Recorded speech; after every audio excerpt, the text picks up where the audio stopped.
O Brasil me obriga a fazer vídeo de um dia para o outro, né? Porque é tanta gente sem noção nesse país que me vi obrigado a vir fazer um vídeo para explicar o óbvio. Racismo reverso não existe. O que aconteceu? Magazine Luiza, que é uma das maiores redes varejistas do Brasil, que também é uma das poucas empresas, ou talvez até a única, não sei, da grande rede de varejo, eu acredito que seja a única, que tem como presidente uma mulher, que é a Luiza Trajano, que é uma pessoa que eu gosto muito, que eu sou fã. Se você tiver a oportunidade de assistir alguma palestra, algum vídeo dela, assiste com um bloquinho do lado e vai anotando coisa, que o que ela fala é ouro. Daí o Magazine Luiza criou um processo seletivo para trainees apenas para candidatos negros e negras. Ou seja, um processo seletivo para trainees exclusivo para pessoas negras. Por que fez isso? O Magazine Luiza percebeu que dentre os seus funcionários, 50 e poucos % eram pretos e pardos. Ok? Só que nos cargos de liderança são apenas 16%. Então, quanto mais a gente sobe na empresa, mais as pessoas são brancas. E quanto mais a gente vai lá para baixo, mais as pessoas são pretas e pardas, mais as pessoas são negras. E isso eu já falei aqui num vídeo de diversidade. Diversidade não é sobre ter ou não ter, é sobre até onde essa diversidade vai. Tem diversidade racial, mas até onde vai essa diversidade racial? Ela chega em cargos de liderança? E o Magazine Luiza encontrou esse meio para mudar isso de forma mais rápida. E aí um monte de gente começou a dizer que isso era racismo. Inclusive usar a Constituição. Aí, minha gente, a gente precisa entender uma coisa. O Brasil é regido por alguns princípios, tá lá na Constituição. Eu não sou especialista em direito constitucional, mas eu estudei um pouquinho.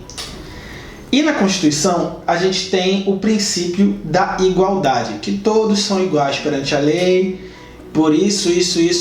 Todos são tratados de maneira igual. E aí as pessoas usam esse princípio para dizer que o Magazine Luiza foi inconstitucional, está cometendo racismo, etc.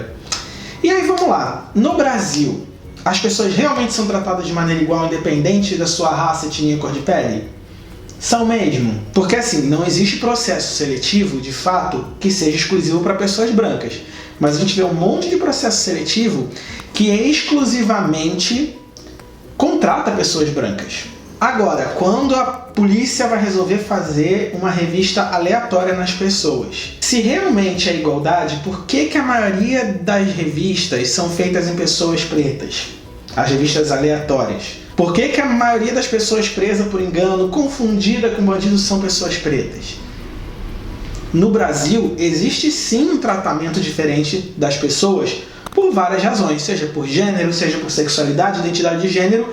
E aqui nesse vídeo eu estou focando na questão de raça, etnia e cor de pele, que eu vou explicar a diferença entre esses três num outro vídeo. Então, o que diz o princípio da igualdade? Todos são iguais perante a lei, sem distinção de qualquer natureza, garantindo-se aos brasileiros e aos estrangeiros residentes no país, a inviolabilidade do direito à vida, liberdade, igualdade, segurança, propriedade. Isso é o inicinho do princípio da igualdade.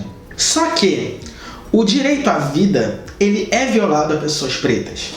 Quando a gente vê que a maior parte das pessoas mortas por policiais são pessoas pretas e a maior parte dos policiais mortos são pretos, a gente tem o direito à vida violado. Quando a gente vê que a maior parte das pessoas assassinadas no Brasil são pretas, isso é direito à vida violado. Quando a gente vê que a maior parte da população carcerária é preta no Brasil, isso é direito à liberdade violada, porque a gente também está falando de pessoas que sequer foram julgadas, pessoas presas por engano, ao mesmo tempo que a gente está falando de pessoas brancas que cometem crimes e estão aí livres, que estão em prisão domiciliar. Se a gente está falando de direito à segurança, a inviolabilidade do direito à segurança, pessoas pretas não têm. Justamente porque a gente vê muitas histórias de crianças, adolescentes e adultos, pretos, pretas, pardos, etc., que levam um tiro à toa. São as pessoas que mais morrem, mais são agredidas e tal. O que também nos leva ao direito à propriedade. Se a pessoa não consegue, por todas as questões do racismo, conseguir um emprego que permita ela ascender na vida, que propriedade que ela vai ter? Com os impostos, a gente sabe que no Brasil, percentualmente, o rico paga muito menos imposto que o pobre. O rico pode pagar mais em quantidade, mas percentual do que ele tem para o que ele paga é muito menor do que o pobre paga. Então o pobre também não tem direito à propriedade. Se a gente fala de pobre no Brasil, a gente também está falando de uma relação de etnia, cor de pele e raça. Porque a maneira como as relações étnico-raciais no Brasil foram construídas, as pessoas pretas estão em sua maioria na pobreza. E as pessoas que são ricas são em sua maioria brancas. O princípio da igualdade também diz que as pessoas elas vão ser tratadas de forma desigual, sim, no Brasil, na medida de sua desigualdade. Aqui, dar tratamento isonômico às partes significa tratar igualmente os iguais e desigualmente os desiguais na exata medida de suas desigualdades. Por exemplo, a questão das cotas. Se no Brasil, por todas as questões que a gente tem, sem nenhuma cota, a maioria das pessoas que entra é branca, é preciso criar algum mecanismo para gerar alguma igualdade, para gerar oportunidades iguais para todos. E aí você pode até dizer que isso é para ajudar as pessoas a ganharem as coisas sem trabalhar, ou fazer as pessoas ganharem as coisas sem mérito. E aí eu te pergunto, hoje no Brasil, a maior parte dos CEOs são brancos. A maior parte das pessoas com maiores salários é branca.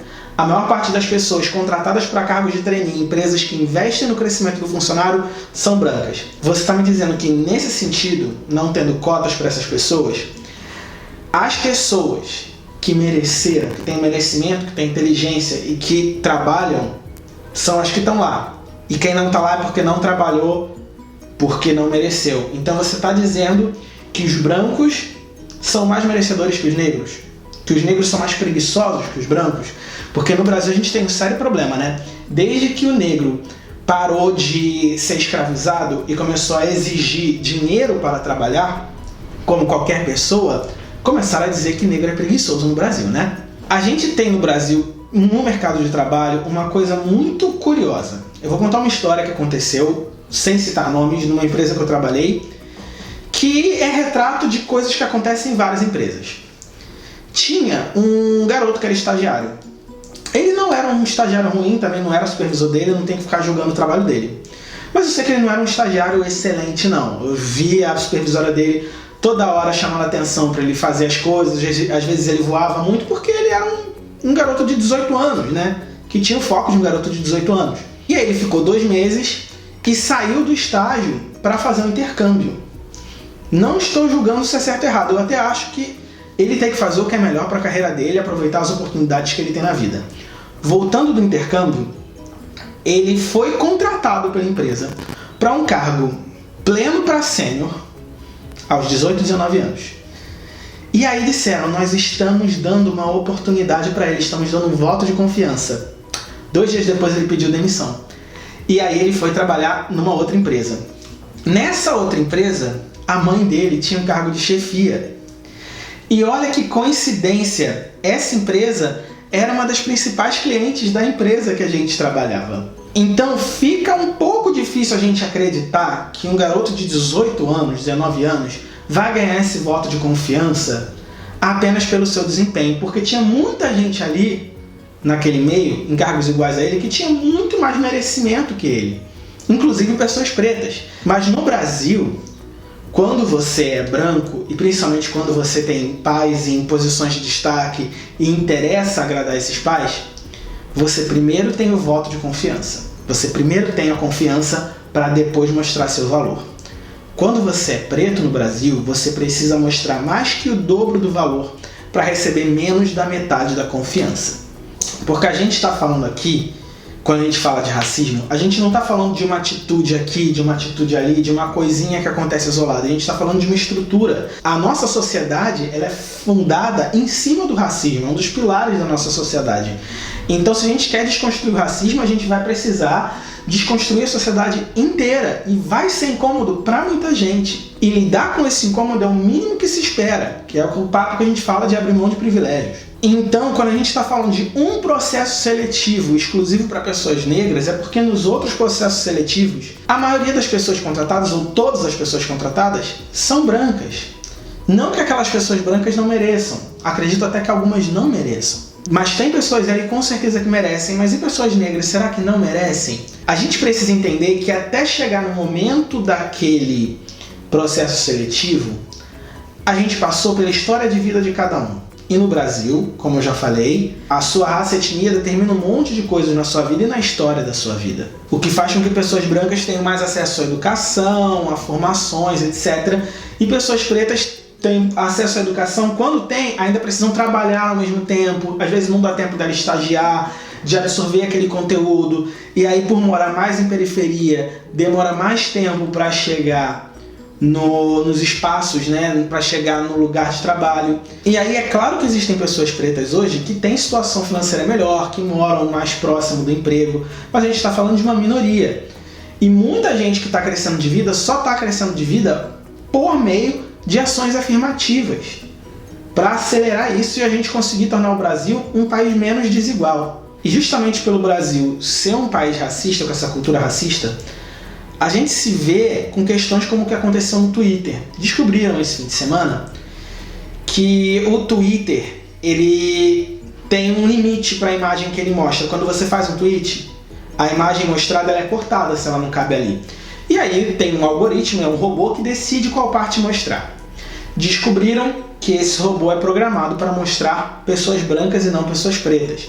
E fizeram um teste, várias coisas. Botaram a cara do Obama, a cara de um cara branco. Botaram vários caras pretos e um cara branco, mostraram um cara branco. Vários caras brancos e um cara preto, mostraram um cara branco. Aí eu vi um artigo aqui do Tarcísio Silva, que fala de racismo algorítmico. Que significa o quê? Numa sociedade racista, em que majoritariamente as pessoas brancas têm acesso a meios de produção, a criar tecnologia, as tecnologias criadas elas seguem a lógica da sociedade. Numa sociedade racista, as tecnologias criadas terão uma lógica racista. Então os algoritmos acabam sendo racistas, favorecendo pessoas brancas, fazendo com que pessoas brancas apareçam mais nas redes e pessoas pretas apareçam menos. E não se fala só de imagem, isso daí é uma pontinha do iceberg. E é aquilo, se você tem dois criadores de conteúdo de igual qualidade, um branco e um preto, e a rede social, o algoritmo, mostra mais o criador branco do que o criador preto, aí a gente está falando de uma dificuldade do criador preto aparecer, fazendo com que ele precise ser muito melhor que o criador de conteúdo branco para aparecer igualmente a ele.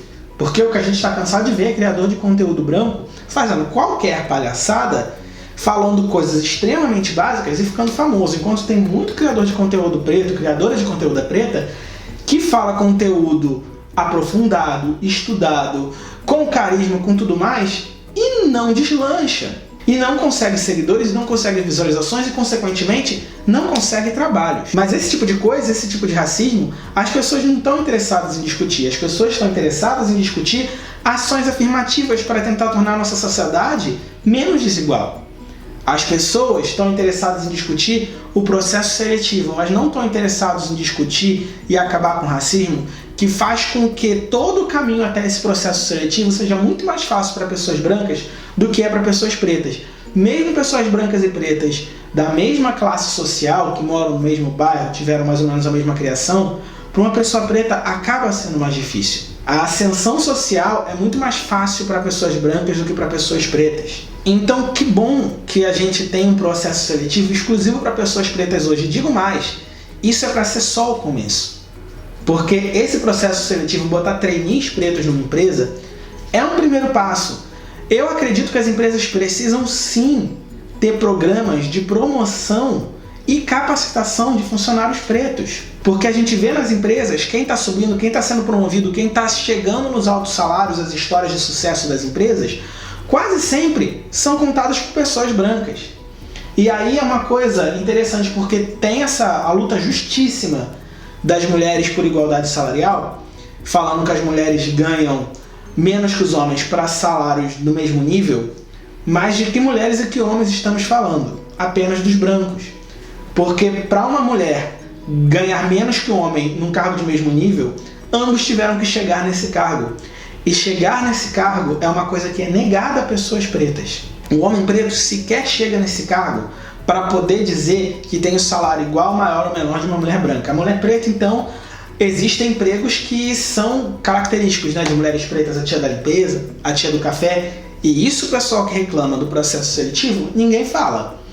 Quando a gente vê uma turma que se forma em medicina apenas com pessoas brancas e uma galera que está concorrendo a emprego de gari, e aí, assim, nenhum demérito em ser gari, mas a gente está falando de um emprego que paga 5 dígitos e de um emprego que mal e mal paga menos de R$2.000. Essa disparidade, as pessoas que estão criticando o processo seletivo do Magazine Luiza não estão interessadas em discutir. Porque no Brasil, o branco, ele até sofre discriminação racial, mas a gente vai ver discriminação que é tratar de forma diferente. E o branco é tratado de forma diferente, só que de forma melhor, de forma a ter mais oportunidades, de forma a ter, como na história que eu contei, o voto de confiança antes de mostrar seu valor. Eu sei que você entendeu o que eu quis dizer. Você é uma pessoa inteligente. Não acho que você é uma pessoa burra.